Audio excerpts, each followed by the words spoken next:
Assalamualaikum warahmatullahi wabarakatuh.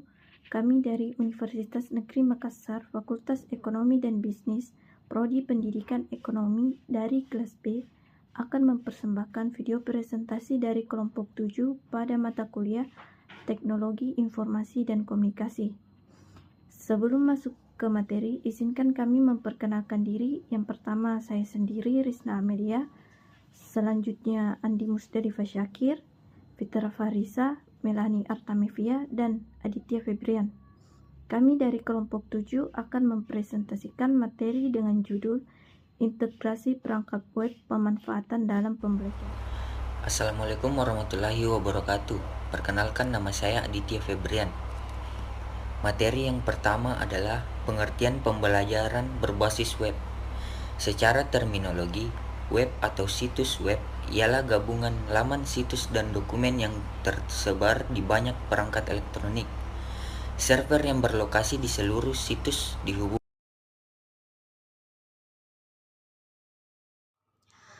Baik, kita melangkah ke materi selanjutnya, yaitu fungsi dan manfaat pembelajaran berbasis web. Ada beberapa fungsi dan manfaat yang bisa kita dapatkan ketika menerapkan pembelajaran berbasis web. Yang pertama adalah akses tersedia kapanpun, dimanapun, bahkan dapat menjangkau ke seluruh dunia. Yang kedua adalah menjadi lebih murah bagi setiap siswa untuk berpartisipasi dalam kegiatan pembelajaran. Hal ini disebabkan karena pembelajaran berbasis web itu dapat membantu mengurangi biaya-biaya operasional yang biasa dikeluarkan oleh siswa dalam mengikuti pembelajaran. Yang ketiga adalah pemantauan kemajuan pembelajaran yang dibuat lebih sederhana. Yang keempat, rancangan pembelajaran berbasis web sangat memungkinkan dilakukan kegiatan pembelajaran yang sudah terpersonalisasi. Dan yang kelima adalah materi pembelajaran bisa diperbaharui secara lebih mudah. Assalamualaikum warahmatullahi wabarakatuh. Ada beberapa penggunaan dan peran web dalam pembelajaran. Yang pertama, discovery atau penemuan. Ini memengaruhi penjelajahan dan pengumpulan informasi yang relevan. Yang kedua, communication atau komunikasi. Internet menawarkan saluran komunikasi yang cepat dan murah untuk segala hal, mulai dari pesan sederhana hingga komunikasi antar organisasi yang rumit. Transfer informasi atau komputasi dan juga proses informasi juga disertakan email, obrolan grup atau diskusi grup, dan berita grup adalah cara komunikasi utama atau kelompok berbagi berita. Yang ketiga, collaboration atau kolaborasi.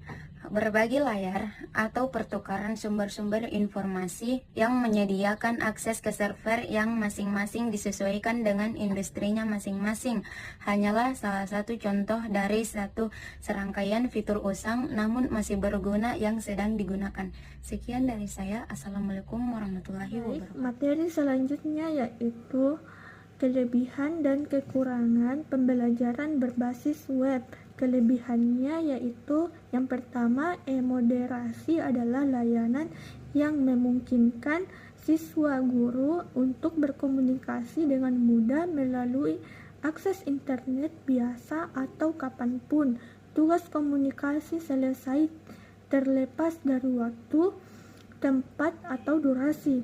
Yang kedua, bahan ajar terstruktur seperti yang tersedia secara online dapat digunakan oleh guru dan siswa. Yang ketiga, mahasiswa dapat belajar atau sekedar mempelajari materi perkuliahan kapanpun dibutuhkan, dimanapun berada, asalkan dekat dengan komputer.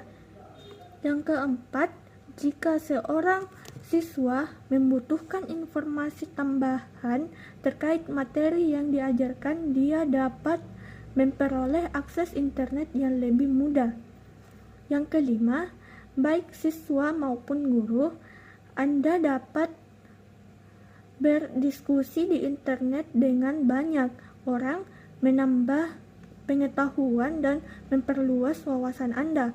Yang keenam, siswa yang sebelumnya pasif kini berperan aktif dan mandiri. Yang ketujuh, hubungan yang lebih efisien, misalnya mereka yang telah lulus dari sekolah menengah atau sekolah tradisional. Sedangkan kekurangannya adalah yang pertama, interaksi yang luar biasa antara siswa dan guru atau mungkin hanya di antara siswa.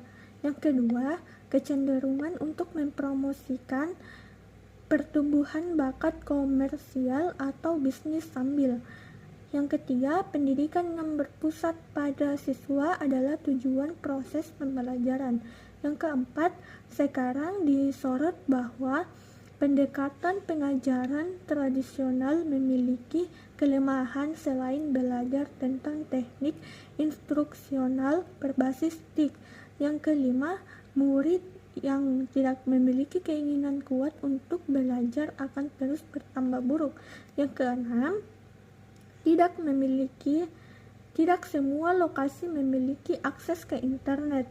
Yang ketujuh, tidak ada cukup banyak orang di staf yang tahu cara menggunakan internet dan memiliki alat yang tepat.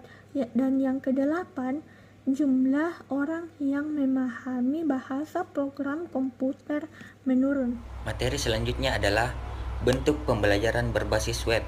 Yang pertama, belajar mandiri melalui website. Yang kedua, menyajikan materi pelajaran secara online. Yang ketiga, interaksi secara tatap muka dan virtual. Yang keempat, belajar dalam kelompok. Berikutnya, implementasi pembelajaran berbasis web.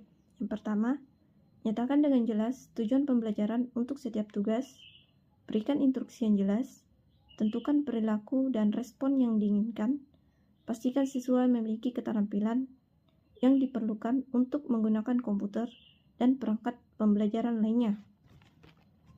Menyediakan berbagai alat komunikasi virtual, termasuk sinkronus dan asinkronus untuk berbagai keperluan. Berikan waktu yang cukup untuk setiap tugas, selalu periksa kualitas daripada kuantitas. Menyediakan forum komunikasi untuk beragam materi yang tidak terikat dengan mata pelajaran akademik. Sediakan media lain untuk komunikasi. Terakhir, tetap awasi aktivitas siswa dan tanggapi secepat mungkin. Materi selanjutnya, media berbasis web sebagai suplemen dan komplemen dalam pembelajaran.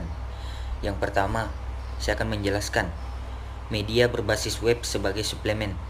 Suplemen jika seorang siswa memiliki pilihan untuk menggunakan bahan pembelajaran elektronik atau tidak, itu diklarifikasikan sebagai suplemen.